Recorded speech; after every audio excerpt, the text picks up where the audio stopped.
दोस्तों नमस्कार, मैं हूं विनीता यादव और आप देख रहे हैं न्यूज़ निशादत हर खबर की। जब चुनाव होते हैं ठीक उससे पहले बीजेपी अपने मंत्रियों में कुछ एक बड़ा बदलाव कर देती है।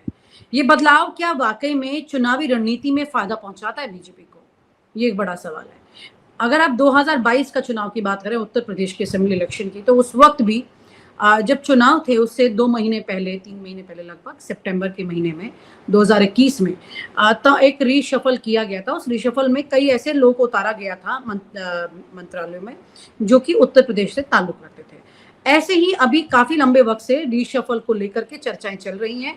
ये जो भी पार्लियामेंट सेशन से पहले होना था, अब वो अभी तक नहीं हुआ। तो यहाँ पर बड़ा सवाल ये उठता है कि क्या ये भी एक ऐसी प्लानिंग है, क्योंकि पहले के वक़्त में जो रीशफल हुआ करते थे वो किसी वजह से हुआ करते थे। क्या अब मंत्रियों का अदलना-बदलना भी, ये सब भी क्या किसी चुनावी रणनीति का हिस्सा है?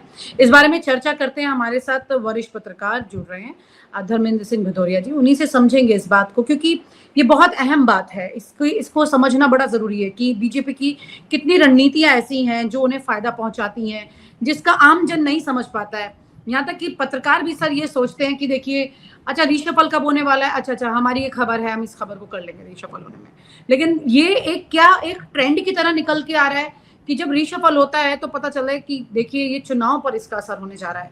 क्या बीजेपी ने इसको भी एक चुनावी सिस्टम का हिस्सा बना लिया है? नहीं, बीजेपी की ही बात नहीं है मैम।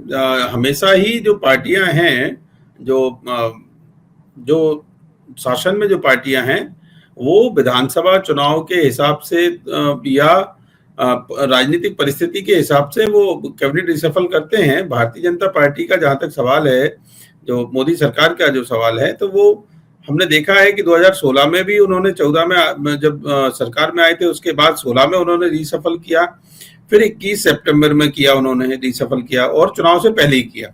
21 में जो किया उसमें यूपी और गुजरात को बहुत प्राथमिकता मिली थी। उस समय भी 7 मंत्री नए बनाए गए थे। इस बार भी मुझे लगता है कि जैसे 2 चीजें हैं कि एक तो कैबिनेट रिशफल है और दूसरा भारतीय जनता पार्टी की केंद्रीय पदाधिकारियों की सूची है।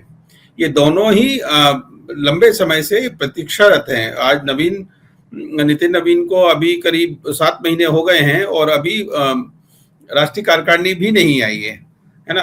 ऐसे समय जब अभी संसद चल रही है तो लगता है कि संसद सत्र के बाद सितंबर में मतलब सही जानकारी तो बिल्कुल सरकार ही दे पाएगी, लेकिन ऐसा लगता है कि सितंबर में कैबिनेट रिशफल 2021 की तरह हो सकता है। और दूसरा जो आपकी बात थी वो ये कि क्या इन मंत्रियों के आने से चुनाव पर असर पड़ता है? डेफिनेटली, जब आप जो उस क्षेत्र के नेता को केंद्र में मंत्री बनाते हैं तो उसका असर बढ़ जाता है, लोग उसको सुनते हैं और लोग न केवल सुनते हैं बल्कि आपने देखा है कि बिहार और उत्तर प्रदेश प्रमुख रूप से ऐसे राज्य हैं जहां जाति के आधार पर बहुत ज्यादा वोट पड़ते हैं। तो ऐसे में जिस जाति का मंत्री बनता है, जिस जाति को महत्व मिलता है, उसके वोट पर भी असर आता है। तो निश्चित तौर पर यानी कि हमारा नेता मंत्री बना दिया चुनाव तो के परिणाम को प्रभावित करते हैं। मतलब सर ये तो बहुत शॉर्ट टाइम वाला मामला हुआ ना, कि आपने ठीक चुनाव से पहले ला करके उनको मंत्री बना दिया। नहीं, ये तो हमेशा से होता रहा है। ये कोई भारतीय जनता पार्टी कर रही है, मोदी सरकार कर रही है, ऐसा नहीं है।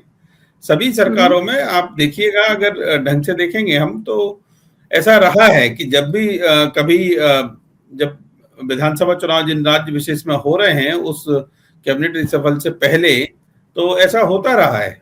ये कोई नई परंपरा नहीं है, नई बात नहीं है। राजनीतिक इक्वेशन को देखकर ही पॉलिटिकल रिशफल होते हैं, कैबिनेट रिशफल होते हैं, तो वो इस बार भी होंगे।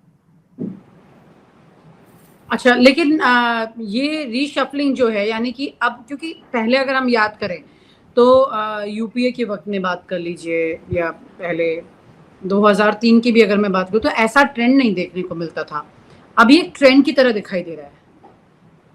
हाँ, नहीं, थोड़ी सी स्ट्रेटजी अलग हो सकती है, लेकिन मैंने ये कहा कि कैबिनेट रिशफल जब भी होते हैं वो उस समय की उस स्थिति के पॉलिटिकल एनालिसिस, जो पॉलिटिकली जो चीजें होती हैं उसका पूरा एनालिसिस करने के बाद में ही उसमें रिशफल में लोगों को लिया।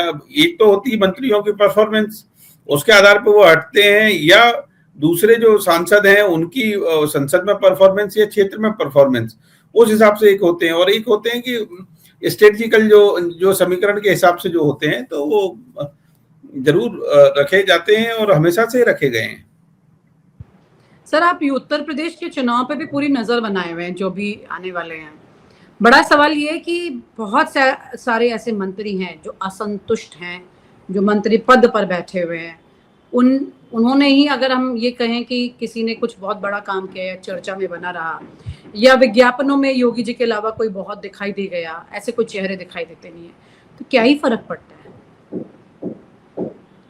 चेहरा तो देखो मैम, चेहरा तो हमेशा से ही विनीता जी, भारतीय जनता पार्टी में किसी भी जगह चुनाव हो, किसी भी राज्य में चुनाव हो, उस राज्य विशेष का मुख्यमंत्री और प्रधानमंत्री नरेंद्र मोदी यही सबसे बड़े चेहरे रहते हैं। तो यूपी चुनाव में भी प्रधानमंत्री और योगी आदित्यनाथ ये सबसे बड़े चेहरे रहेंगे। उसके बाद राजनाथ सिंह हैं या अमित शाह हैं, तो पार्टी की तरफ से यही सबसे प्रमुख चेहरे तो यही होंगे। और इसीलिए हम देखते हैं कि जब जो शासन का प्रमुख है वही प्रचार में भी प्रमुखता पाता है, तो उसी तरीके से ये इनको प्रचार में भी महत्व मिलता है। क्योंकि पहले से केशव प्रसाद मौर्य, ब्रजेश पाठक, ये वो मंत्री हैं जो लगातार क्रिटिसिज्म में रहे हैं और अपने लिए अपनी जमीन और ज्यादा तलाशने की कोशिश करते रहे हैं। उप मुख्यमंत्री हैं ये, मतलब ऐसा नहीं है कि मंत्री पद पे ही हैं, सिर्फ उप मुख्यमंत्री हैं। दोनों अपने यूनिटी को दिखाते भी हैं, फोटोज भी क्लिक करके डालते हैं, ठीक है, चाहे एक बारिश में एक छाते से उन्हें सहारा मिल रहा हो, लेकिन ये भी सच है कि दोनों का छाता वाकई में एक है।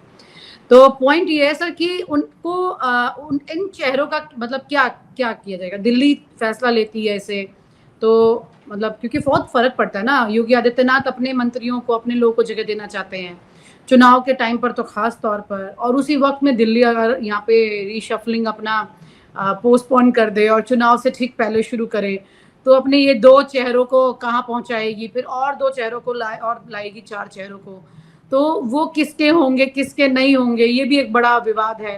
क्योंकि योगी आदित्यनाथ ने साफ कहा था कि भाई मैंने जो लोगों की लिस्ट दी थी चुनाव के टिकट के लिए, वो दिल्ली ने मानी नहीं, तो जो ठीकरा फूटा 24 के चुनाव में वो इनका खुद का, उन्होंने आके इन्हीं के ऊपर फोड़ दिया, मतलब योगी आदित्यनाथ ने। पॉइंट ये है कि ये पूरी तरह से जो प्रक्रिया है ये काफी विवादास्पद हो सकती है। 1 मिनट के लिए भले ही आप उस मोमेंट पे लोगों को उतार दें, लेकिन वहीं पर इंटरनल बैंड बच सकती है इसमें। आपको क्या लगता है सर?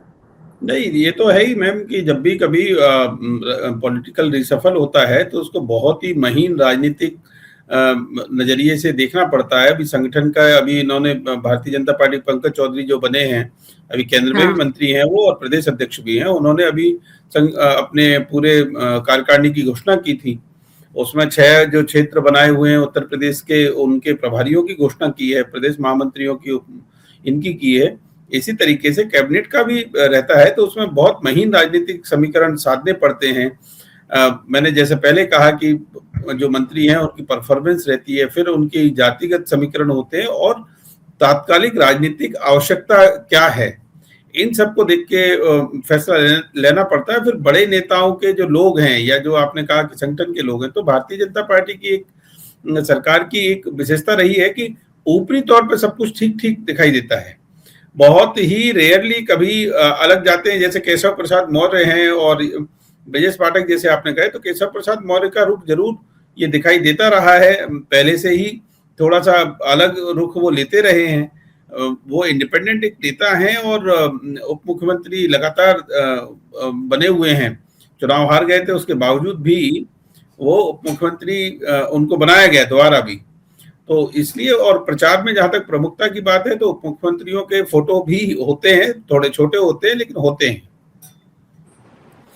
तो मतलब कुल मिलाकर के ये कहानी तो आगे बढ़ेगी, लेकिन ये आपसी द्वंद ना पैदा कर दे सर दिल्ली और लखनऊ में। एक आखिरी इस वाली चर्चा का ये सवाल है, ये द्वंद क्या, क्योंकि अभी पहले अधिकारियों पर कशमकश चल रही है, उनके अधिकारियों को हटाया जाए। मतलब लखनऊ में जो मुख्यमंत्री के अधिकारी हैं, कौन कौन कहाँ छटनी किए जा सकते, कंट्रोलिंग जो है उस वक्त की या तो मंत्रियों से रहेगी या फिर अधिकारियों से रहेगी।